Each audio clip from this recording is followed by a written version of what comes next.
and welcome to the national debate. I'm Madhadas Gopalakrishnan. What's in a name, you'd ask? If you ask the producers of IC814, the web series, a lot apparently. There's been a lot of controversy this week because 25 years after the plane hijack that shook India's collective conscience, the OTT series that was made to chronicle that tale appears to have hit turbulence. The Netflix series that premiered on the 29th of August, IC814, the Kandahar hijack, was seen as an attempt to relive those testing times in 1999.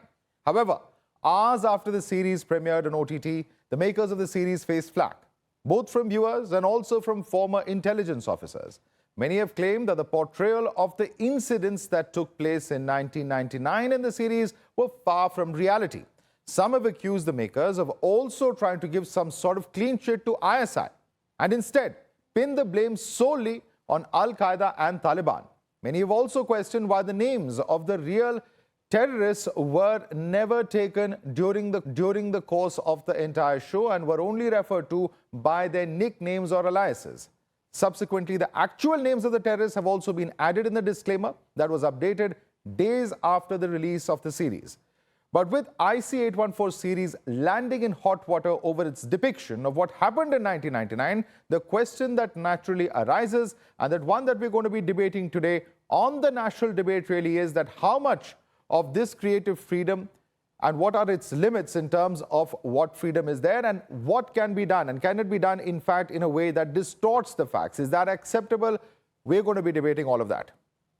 Joining us for more, we have our guest here in the studio. Uday Mahurkar is author as well as a former CIC. With us also is Tanveer Ejaz, who's a professor of Delhi University. Joining us from outside, we have Captain S. Rajendra Kumar. He was co-pilot on the flight IC814. We also have Aparna Jagya Kumar, daughter of late Anil Kumar Jagya, who was the IC814 flight engineer who was on board that aircraft. We also have Anil Sharma, cabin crew chief of IC814. Poonam Kar is a survivor from the IC814 aircraft. We also have Tanveer Ejaz, of course, as I mentioned earlier. Shoaib Chaudhry is a TV and film producer. Saira Shah Halim activist is also with us. Also with us is Nasir Abdullah. Before we go across to our guests, I want to quickly recap what really has taken place in the context of this entire controversial series. We have, of course, on 29th of August, the release of IC814, the Kandahar hijack directed by Anubhav Sinha, that's premiered on Netflix.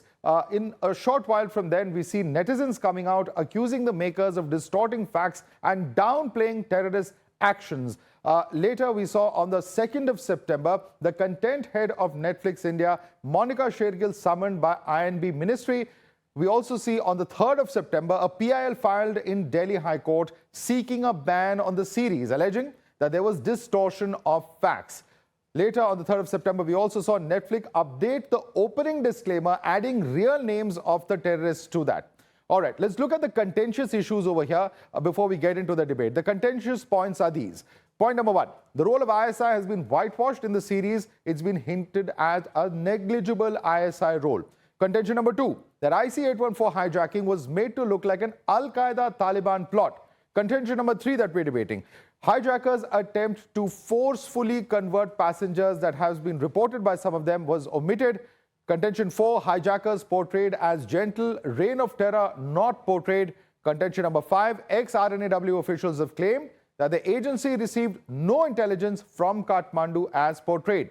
Contention number 6, the actual name of only one terrorist taken, the other 4 terrorists were not named. But let me bring in Uday Mahurkar. Uday Mahurkar, you've seen this entire debate rage on social media, on the news channels, so on and so forth.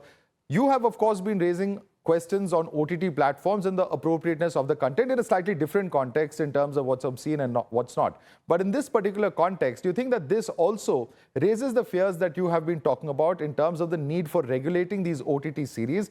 Because at the end of the day, the contention of filmmakers will be that it's against the freedom of expression, it's against creative pursuit of portraying certain important events such as IC814 hijacking. I've been running a campaign against sexually perverted content coming on OTT platforms through my Save Culture, Save Bharat Foundation. I have been strongly advocating regulation of OTT. I feel the time has come. This incident is yet another reminder that we need to have a strong censor board for OTTs, because the way it is being misused to spread filth, to spread disinformation. In this case also, this is a case which has impacted the psyche of the nation. I think one of the reasons why BJP lost in 2004 was this incident, you know. Now, if you play with facts and give an impression that you want to give, you are soft on ISI, because I have known G. Parthasarthi very closely, who was the Indian High Commissioner to Pakistan at that time. I had long talks with him. I have not seen the film so far, but I think the kind of liberties they have taken in the name of creative freedom, I think it is totally unacceptable. Okay, that's a point of view. Let me bring in some of the other panelists. Tanveer, I'll go across to you. Do you think that, how much is too much? Creative freedom, certainly desirable, and certainly there have been interpretations of many classics over the years, when we talk about whether literature, film, poetry, so on and so forth. But the point is that if the fundamental facts are going to be played around with, then that becomes problematic, is the contention of those who are objecting to these aspects. For instance, the role of Al-Qaeda, Taliban is played up, and the role of ISI, it's there, it's mentioned, but not as much. You see, I mean, there is a very thin line between creative expression and the idea of harm doing to others. There's a very thin line. And creative expression is nothing sort of a status quo thing. It keeps on changing its frontiers, right? So, creative expression is the expression of an individual who is trying to put certain kind of imagination into the facts. Facts per se doesn't speak itself, right? It needs certain expressions. And there comes the role of free speech or creative expression. So therefore, they are facts. Of course, they are facts, and they are talking about, I think the series have talked about all the facts, right? But when you express those facts, particularly in terms of how people are going to take it, it is there where the creative expression of the director comes in. I think we should give some credit to the director for its political imagination, for its creative imagination, and let us take it as the way it comes. And of course, the consumers have all the right to accept it or reject it or whatever, right? Okay, but let's get in a word from those who are actually on board that particular aircraft. And we have 3 or 4 people on board. I disagree, because this is a very different kind of episode, I mean, it is to do with national security, with Taliban, with ISI. I think you can't take creative liberties with such a theme. Okay, we'll get into that debate. I just want to quickly get in some opening comments from all of our panelists. Let's quickly get in fact, Captain S. Rajendra Kumar, co-pilot on the flight IC814. Captain Rajendra Kumar, in your view, was the depiction of the events that took place on that particular day, was it accurate when you, if you've been to the series, if you've been reading what has been portrayed, how accurate do you think is the portrayal in your view? Is there some problem in the manner in which things have been portrayed also, as per you, Captain? So, normal flights, after some climbing to some altitude, we have been hijacked. We don't know whether they are Pakistanis or Indians or anything, but the names have been given as the burger, chief, Shankar, Bola, and doctor. That's what we have been using those names. But actual names are very different. They have said they have their passports made in Mumbai, and also they also mentioned that we have been carrying some weapons. They have AK-47, where the government has received this message from us. So they told us that they have a AK-47 at behind. But we don't know in the cabin what is there, what is not there. We are in the. I'm talking about only in the cockpit. Right. So we don't know. So that happened to be gone the message to all over the India. Then the action cannot be taken. They are worried about how to take the actions. Yeah, there was a lot of question. There was a lot of pressure on the government, certainly, particularly from the family members. But let me bring in Poonam Kar on this. Poonam Kar, you are one of those who was on board the aircraft. On the issue of portrayal of the names, etc., the controversy surrounding it, the portrayal of why they were portrayed as Hindus and, the real names were not given. What's your view on that? Do you think it's a fair and accurate portrayal? If you actually go through the serial, I watched it non-stop. I don't even remember how many times Shankar and Bola's name were called out. I can ask any of the panelists to name them and how many times. No. The fact is this, I've said it before and I'm saying it again. That was their code names: Shankar, Bola, Captain, Burger, Chief. As far as the serial is concerned, I was left in no doubt that they blame the Pakistanis for this. But more than anything else, I had a friend of mine from London who saw the serial and he messaged me to ask me to, have you seen the serial? And I sent him a short message, and I would like to read out that message, which will cover a lot of aspects of what you are talking about. Can I, with your permission? Yeah, please go ahead. Yes, the serial did not reflect the terror in the plane, and the screen time was devoted more to the back-end fumbling, bumbling negotiations instead. They could have worked more on what actually happened inside the plane. Most of what was shown happening inside the plane, cannot comment on the cockpit part, is fiction. It was far more terrifying and poignant. In my opinion, it could have been made much better, and talent of actors of the caliber of Nasiruddin Shah, Pankaj Kapoor and others is a non-issue. The issue facing everybody who has raised an objection is about how it was bungled, mumbled and bungled, and whatever you can call it, when their aircraft was in Indian airspace and in Amritsar.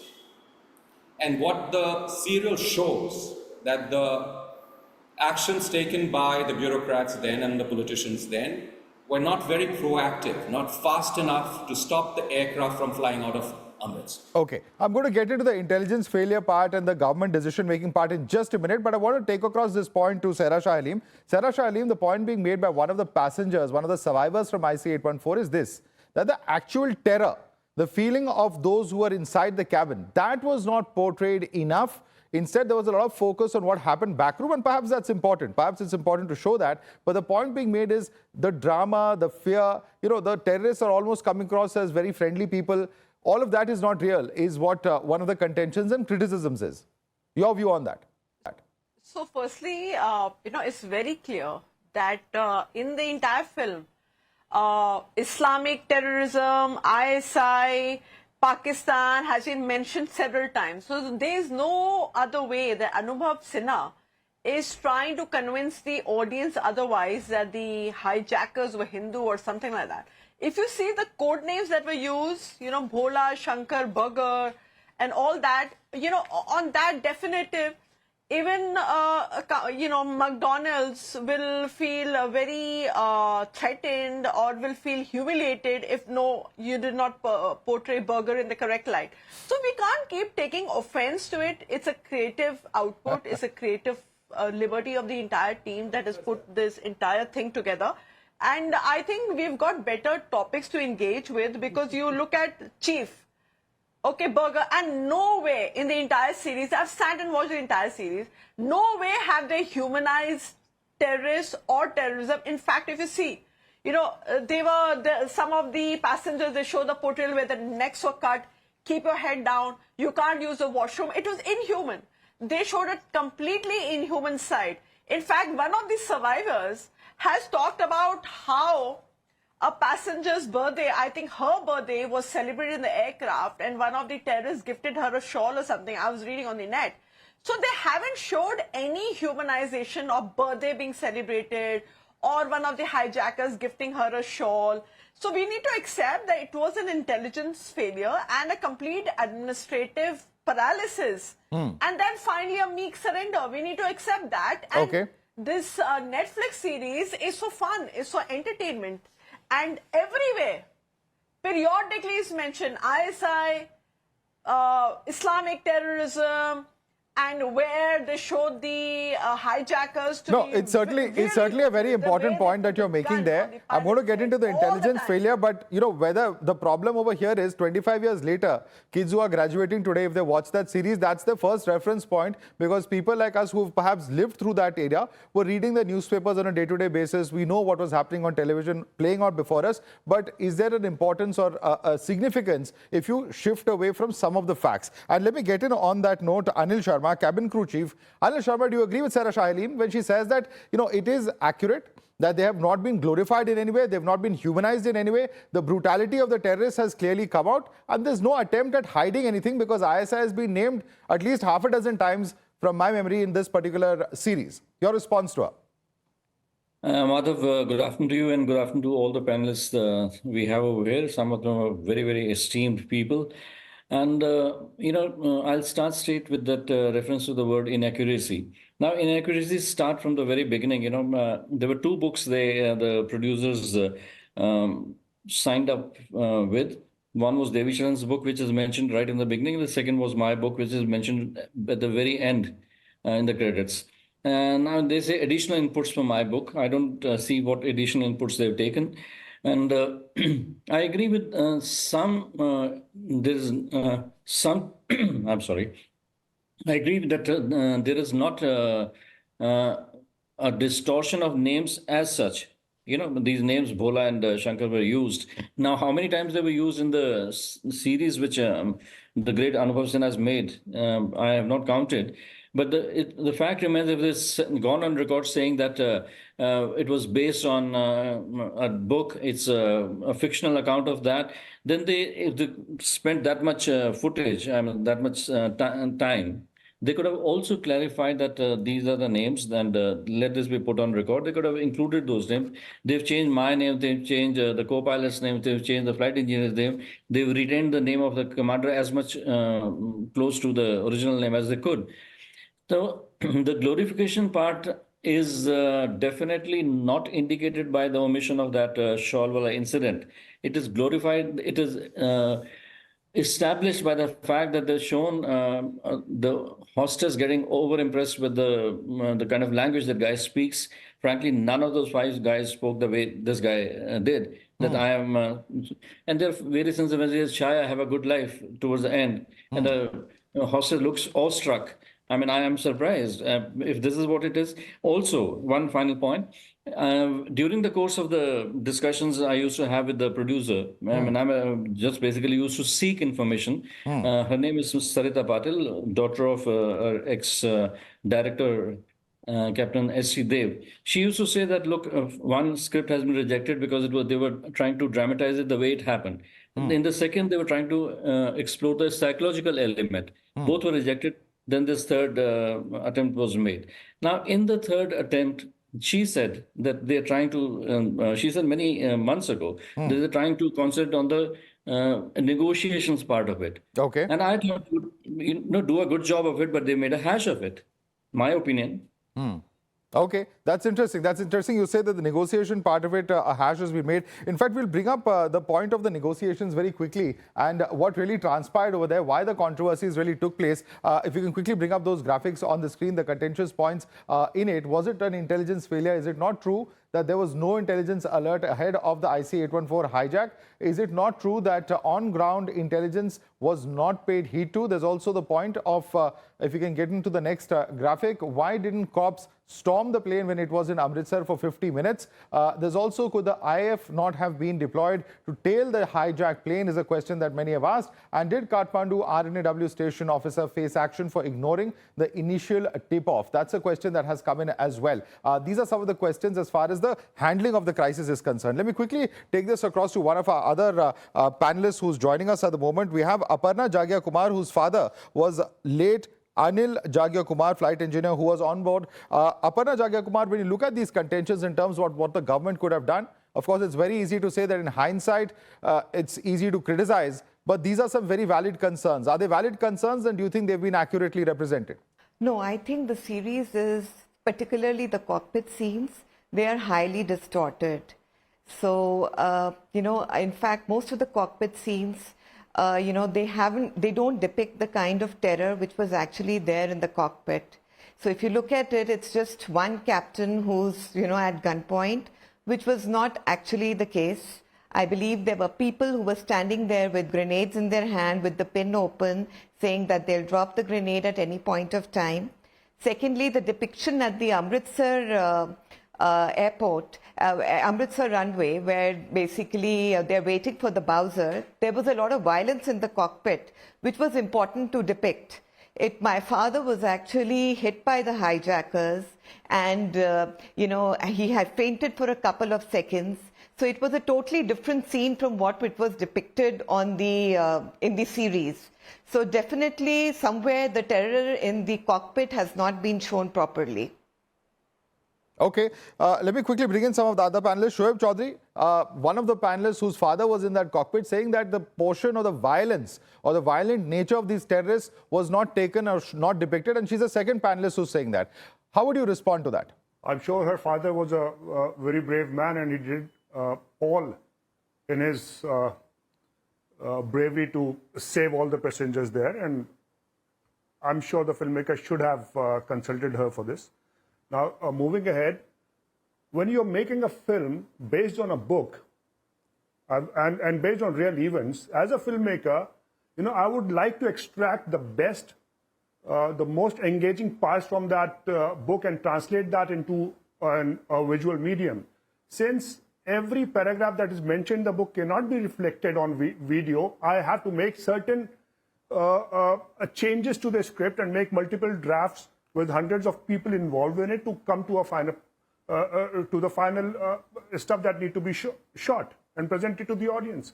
Now here, when everything is mentioned on the website of MEA and on the book, which is on the first-hand account of the captain who was heading the aircraft, I don't see any controversy should be taking place right now.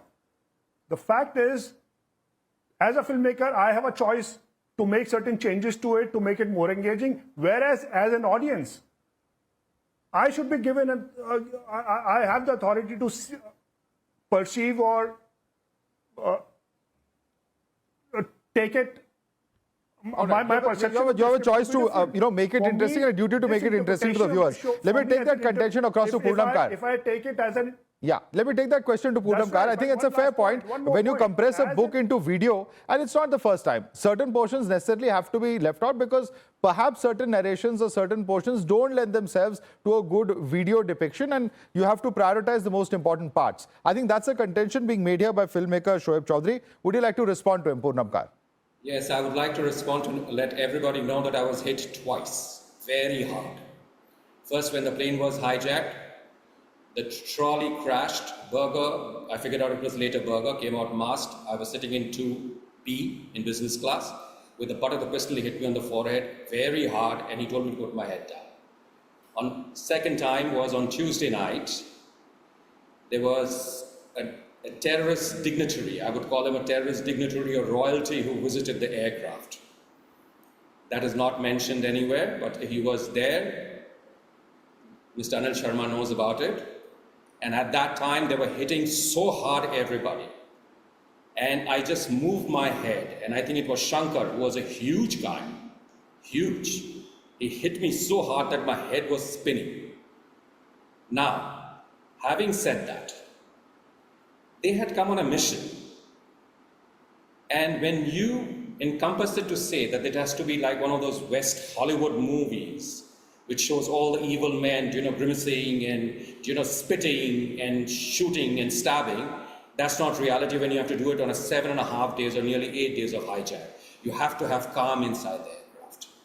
So when I said there were poignant moments in the aircraft, it is not glorifying them. They had come in with clear plan how to handle any situation. They had worked on it. And there were players within them. And therefore there were calm people, like Berger was a calm person, very trained, fluent in English. And he was the chief conductor inside the cabin. The other guys were edgy.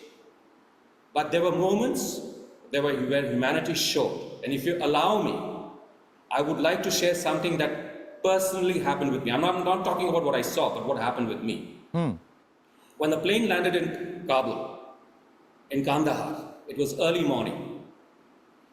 Shankar was sitting right in front of me with a huge dagger in his hand.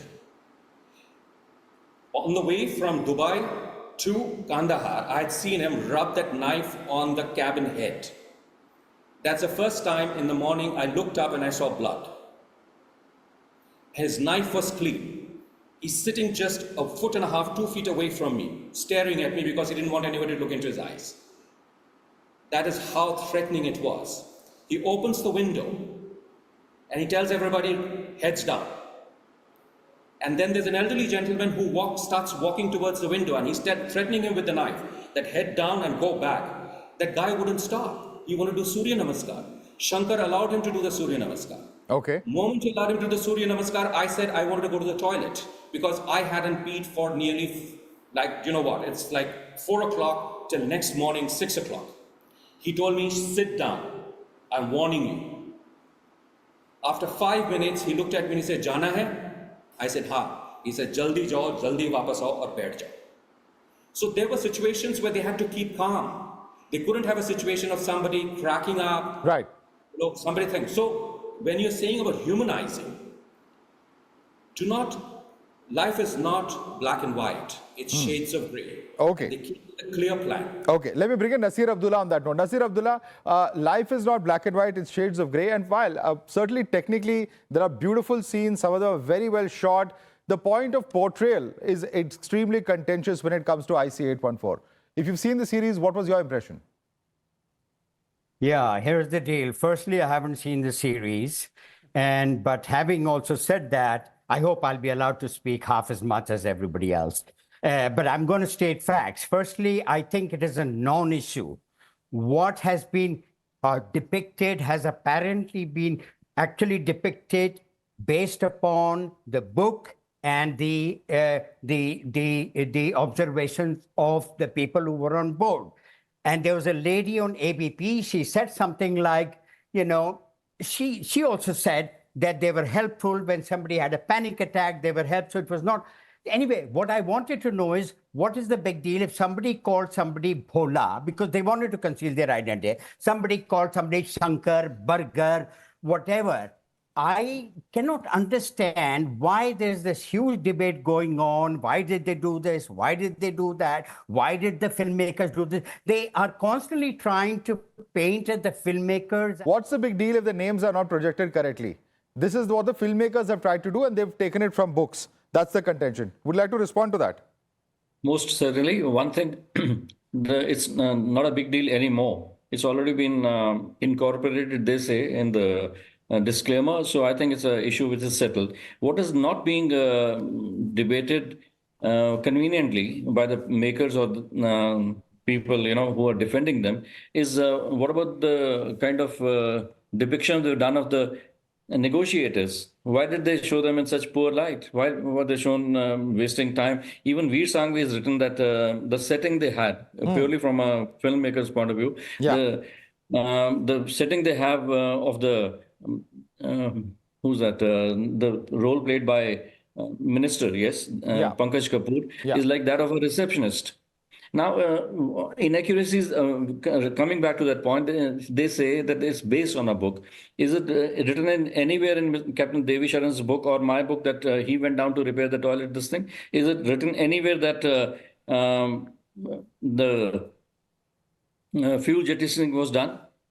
So, these are, they've deviated strongly. I don't know what is the compulsion. They have not mentioned what Captain Rajendra went through. Ask him again, please, that how they, what about the scene which has been hotly contested now? The captain still maintains that he was the one who saw the runway. He knew that if they were landing on a runway, but then he decided to. Whereas Mr. Jagia's book clearly mentions 2003. I have clippings from that where he said that this is what was happening, and Captain Rajendra Let me bring in Sarah said, Shailim on that. There are several inaccuracies which, creative license is one thing, but factual inaccuracies, Sarah Shailim. For instance, the role of the entire establishment, whether it is the ministers and the bureaucrats in New Delhi, whether it is the negotiators, they've sort of been lampooned in a way, showing themselves as some kind of people who are bumbling around, they don't know what to do, whereas that's not the kind of situation that existed. And of course, he's quoting Veer Sanghvi, who in a column has said that at the end of the day, the entire national security establishment appears to have been lampooned in this particular series.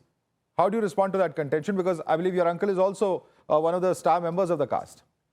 Yeah, so one of the thing is that, it's a very lethal cycle of this bullying and cancel culture and silliness all around. First, it was these BJP trolls, and now apparently ministry is also engaging in silliness and frivolity. Because if you look at, the only thing I think that was lampooned was the media portrayal. Like if you see where the country is discussing or, if you look at the bureaucracy, right? It just portrayed, because that time BJP was heading a coalition government.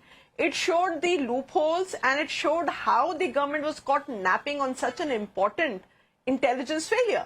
But what is static all along, is that the chai and samosa doesn't stop. Even when you are trying to resolve a hostage crisis where there are hundreds of people on board, where the flight has been taken to Kandahar, to Afghanistan, and the ISI is involved and terrorists are involved. here they're discussing how to de-escalate the issue, how to resolve the issue, but the chai and the samosas are constantly being served to the bureaucrats. So I think that is a part that is being lampooned. And why not? I think it should be a humorous take on incidents that, you know, this, if you look at the apathy of, you know, some of the bureaucrats.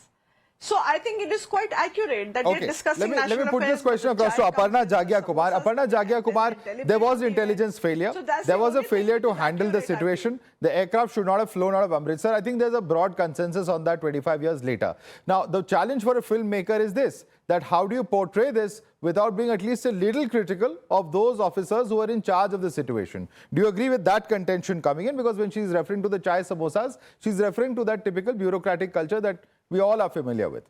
Aparna Jagia Kumar. Yeah, so first of all, I think I would like to tell you over here that, you know, it's not about just, you know, taking few points from the book, but a lot of the cockpit scenes are totally depicted false in that book. For example, there is a refueling scene where the pilot is using jettison refueling. Now, to bring up to your notice, this was an Airbus 300 B2 aircraft. There was no jettison refueling there. The actual refueling hack which was done by the flight engineer in Dubai. When he was taken down for inspecting the aircraft, he actually went and he played with the electrical system such that there was a very highly qualified flight engineer. They would not be able to refuel the aircraft. Okay, so every time they would try to refuel it, the fuel would leak out from the tank. And just look at the depiction of the scene. A, they take away the credit from the flight engineer, and secondly, they defame the pilot in that particular co-pilot in that particular scene, that he is not cooperative and he is going out and crying. So this is one incident. Then there are a couple of other incidents. For example, the toilet cleaning incident, totally false. And this again, in an Airbus 300, if there is any kind of a mechanical problem, that is supposed to be taken care by the flight engineer, not by the pilot. So again, that is something when my father had gone out and he had actually done some particular servicing for the rear bathrooms, but it's not the duty of the pilot.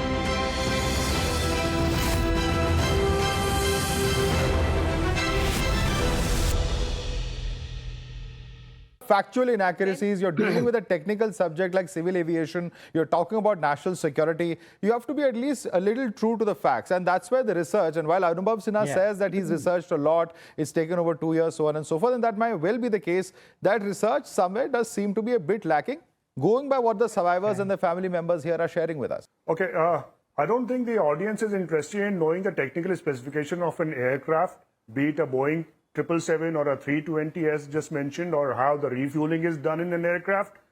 The audience is, as an audience, we are more interested in looking at the facts as to why the government and the entire intelligence failed, which has still affected my country after 25 years. Yes, I agree with the lady who just spoke before me. Certain credit should have been given to her father on the film. I agree with her that. And where you just mentioned that, you, Madhav, mentioned that the kids would be graduating now, would get to learn from the show as to what happened. No, sir, they don't watch Netflix to educate themselves. They would read the MEA websites and all the newspaper articles that happened where the then Home Minister mentioned all these 5 names. No, that's for the academics and for researchers, certainly. But I think reading as a habit is coming down due to OTT is a very valid concern. Let me bring in the professor who you deal with young students. Would you like to respond to Shoaib Chaudhary? He says this doesn't matter. Netflix doesn't matter. It's not an academic piece. It's just for entertainment. Is that really true? Yeah, I mean, students is a heterogeneous crowd. You know, it's not a one crowd. So some of them who would get more interested in knowing about it would dig the books. But some of them, like, you know, it's like any other series that they watch on Netflix. So they would not take it so seriously. But some of them, of course, who are thinking in terms of nationalism and all those stuff, they might, but they also would like to probe deeper. So the moment you probe deeper, there's one inaccuracy, of course, which one can talk about, is that when you read the court judgment, the court judgment made one of the persons, whose name is Dilip Kumar Bhujal, right, as one of the convicts. Now, that is not given there in the series. So, the point what I'm trying to make is that if there is so much of hullabulla about these two names, why this name is not there? Nobody is talking about that, yes, there was an Indian who was a Hindu who was also conspirating against the whole nation. I mean, that should have been Let's just brought. get to the names part. Just very quickly, I want to very quickly bring out, since we're talking about the names, one of the authors of Devi Sharan's book happens to be a colleague of ours, Srinjoy Chaudhary, and his book very clearly has these excerpts. The difference between the movie and the book is this, that the actual name of Ibrahim Attar is actually mentioned along with the excerpts in this particular book. Let's look at the names one by one. The first one is, of course, Ibrahim, who is the brother of Masood Azhar. The actual name is Sunny Qazi, codename Burger. It's written over there. If you can see the grab, it's specifically mentioned. Doctor is Shahid Akhtar Syed. It's there in the book where the actual name Shahid Akhtar Syed is mentioned, codename Doctor. Moving on to the next name, this was Shankar or Shakir. He's a Sindhi who's tough and brawny as a commando. That's the individual there that's mentioned. And the fifth name is of Bhola, who's Mistri Zahur Ibrahim from Karachi. Short and wiry, dressed in a t-shirt is how it's described in the book. And these are the 5 individuals. Let me take this quickly back to some of our panelists. And, at the end of the day, when you look at these names, when you look at the portrayal, and I want to go right back to Sarah Shah Halim on this. Sarah Shah Halim, these are the names that have been mentioned. And if the book can just mention it, it doesn't take anything. We've seen in several series when you're introducing people, you give their code name and give the actual name. All right, Nasir Abdullah back with us. Nasir, would you like to take that question? If it was there in the book, and the book is what the basis of the movie is, why not just have those 2 names flashing? There would have been no need for any controversy, perhaps. Okay, here's the deal. I worked on a movie called Gandhi, directed by Sir Richard Attenborough in 1981-82. I worked as the location manager. I was a witness to everything that happened there, etc. When the film was released, some 20 people, white men, brown men, yellow men, they all said their bit, that a complete distortion of facts. The point is that Richard Attenborough made a film on Gandhi period. And of course, he had to show Nehru and Patel, Subhash Chandra Bose maybe, and some others around here and there. He did that. So people say a lot of stuff, and you cannot accommodate everything that everybody here or elsewhere wants. Don't put this, don't do this. A director has made a film that is very close to his heart. One thing, that is a very important thing for us all to know. Everybody somewhere will be dissatisfied with something actually depicted. Now, to come back to the point about the non-issue, there have been huge amount of trollings about, they called somebody Bhola and McDonald and Prem and Shankar. So to hell with them. These were the terrorists who had to conceal their names, so they conveniently made them whatever. So how can you object to that? It's very stupid. It's a dramatization of a film, of a book, which is based on a true experience. Another thing, I remember I was watching it all on TV, and there was actually a decision to storm the plane. They were going to storm the plane. There was rumors. So all the relatives of the passengers, some of them were like freaking out. They said, oh my God, they're going to storm the plane. Because if you storm the plane, if you attack the plane, which some of you are saying, they shouldn't have allowed it to go out of Amritsar, what do you do then? So, I mean, and that's shown. And that part is shown in the movie.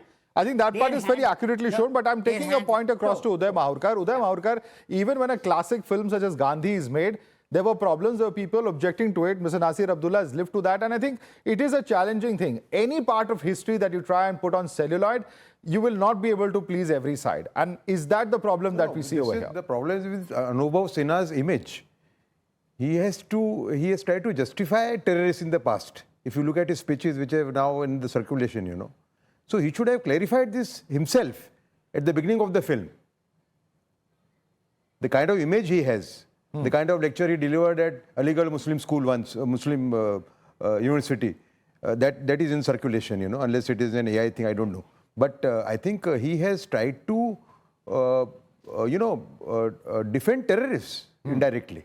One small point. One Okay. small point. Yes. Okay, I don't here's know the deal. specifics that you're You know, talking about, but Kangana- Nasir Abdullah. So when he is Yes, making so a film, Kangana, he hang should on, have made Kangana. it clear.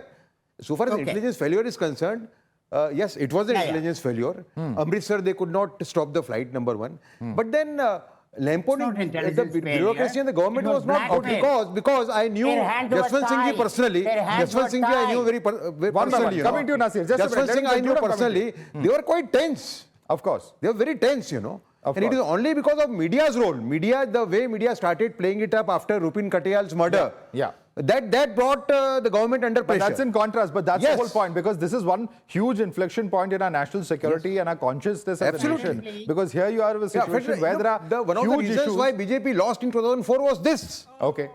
This The is one of the muscular, reasons. the muscular Yeah. foreign policy and security policy was not there at that point. No. Would you say that? The question was why they could not do an operation at Amritsar. One line. That stuck in people's mind, you know. That's stuck. That why couldn't we do it on our own soil? Yes, they were That is- indecisive. that's- They were yeah. indecisive. Yeah, they were indecisive. All right. Nasir Abdullah. Line. Yes, sir. Let me tell you another thing that is happening. I've heard this is a rumor. In emergency, Madam Kangana Ranaut has got Indira Gandhi singing. Total, I don't know, Bollywood style or otherwise. People do these things, and it's not really a great idea, but people do things, okay? So I don't see why there's a failure of intelligence at Amritsar. Their hands were tied. The government's hands were tied. That's it. All The right. government's hands were tied. Is it that simple? Particularly by the media. Is it that The, simple? the way media, the media, the And way the family, media, sir, media is only the way reflecting media what played the- it up. what the public at at that large time, do. the way it was played up by the media Yes. after Rupin Katyal's murder, you know, I think Yeah. that brought the government under pressure. And the angry family members, there you was must a, remember, the and there media was a was only debate at that reporting- time. No, Yeah. there was a debate at that time that in countries, in developed countries like US and Russia, the media doesn't play such things. You know, they act very All right. responsibly. Let me bring in Poonamkar on that. Poonamkar, how do you weigh in on this particular depiction of, the national security crisis vis-a-vis what was happening in the cabin? And very quickly, I want you to take you through one of the things that just mentioned in passing in the series, which is that there was an attempt by the passengers who believe that there are 200 passengers, but there are just 5 hijackers. Can we overpower them? Was that really something that happened? Okay, first we need to get a move on this whole Bhola and Shankar. Excuse me, it is a non-issue. I don't know why for the last 45 minutes we're working on it. It has been clarified and reclarified 10,000 times. Secondly, the government at that time terribly bungled up. You don't have a flight in your airspace and in Amritsar 45 minutes. 25 years ago, the media was not as active as today, or the social media was not there. But I am a survivor. My family was being briefed by a cabinet minister, morning and evening. They were being told, to be ready for a body bag on Tuesday. So I know what was going on behind. But the fact is this, that it was very well known then that NSG was sitting at the Delhi airport waiting for Brijesh Mishra to give a go-ahead to fly to Amritsar to block the plane and take commando action. Today you dump it on the then CM of Punjab who can't say anything now. Now that is unacceptable. You messed up, accept it. If at that time there was a UPA government, the current government would have taken bugles and will be blowing out all around the town. So let's not walk that path. Let's not be political about this. The fact is, it was bungled up, but once the aircraft was out of the Indian airspace, there was very little room. You had Pakistan, you had Iran. The OIC at that time was not friendly with India. You had a clear military rule in Pakistan, Taliban in Afghanistan, that's it. And the Indian government at that time, for whatever reasons, and I'll be kind to them, there was tremendous pressure on Atal Bihari Vajpayee, the media, the public, and something had to be done. And he took a call to save lives. That's it. And the serial, as far as is concerned, it has not glorified the terrorists. It has not made any distortion as far as the names of the terrorists are concerned. I think this needs to stop. But if you want to have a discussion about the intel input before the strike, I would like everyone to know that I was visited by IB 2 times, because like many of the passengers who were tourists, foreigners and Indians and honeymoon couples, I had a pretty large ongoing business in Nepal. I was back in Nepal on the 7th of January. Nepal is a small town. At that time, King Birendra was the ruler. He was being buffeted by the Maoist movement. The Maoists were all over town doing extortion. They came to my factories, asked straight away saying that you pay this amount of money or we're going to bomb you. When I was back on the 7th, the way they have shown this whole MI6, James Bond, Yadav, whatever that guy was, that is not true. I would have known if there were bodies lying around. Even a dog died in Nepal, people knew that Right. there's a dog died on the road out here. So that is not true. Okay. Anil Sharma, quick closing comments I want to get in from Anil Sharma, who's also with us. Anil Sharma, the fact is that the government was under pressure. The fact is that the government took a call to portray lives. And there's also been huge amount of failures from Amritsar to the intelligence gathering, so on and so forth. There are a number of things that have been portrayed in this, which, at the end of the day, the government of the day would have to take responsibility for. Coming to that Amritsar, if you want to call it a debacle or mess up, when Mr. Jagia's book was released in Delhi in 2000, on the panel we had C. Raja Mohan, he was a moderator. We had Mr. KPS Gill, we had Mr. J.N. Dikshit, and we also had in the audience Mr. Sarabjit Singh, the then DGP of Punjab Police. Now, Mr. KPS Gill said, a trifle humorously, that if it should have been stormed, so somebody said that there would have been people killed. He says if the grenades were made anywhere in the factories of Pakistan or India, they would have caused minimum damage. Now, and I personally, having known Mr. Doval, because he launched my book, he wrote a foreword to my book, and I know that how closely involved he was in the resolution of those 5 episodes of hijacking which affected Indian Airlines aircraft in the mid-80s, and all the aircraft were taken to Pakistan where he was posted. I know the kind of seriousness these guys, bring to their job. Right. Now, I am a little pained by the comment made by one of the panelists that it should be taken as fun and entertainment. I'm sorry, it doesn't fall. This incident doesn't fall in that category. So I don't think that portrayal of the bureaucrats in poor light would go down very well with a viewer like me. Right. Right. All right. We'll have to leave it there. Ladies and gentlemen, I'd like to thank all of you for joining us on this edition of the National Debate. Uday Mahurkar, Captain S. Rajendra Kumar, Aparna Jagia Kumar, Anil Sharma, Poonam Kaur, Tanveer Ejaz, Shoaib Chaudhary, Sarah Shah Halim and Nasir Abdullah. Thank you so much for joining us on this edition.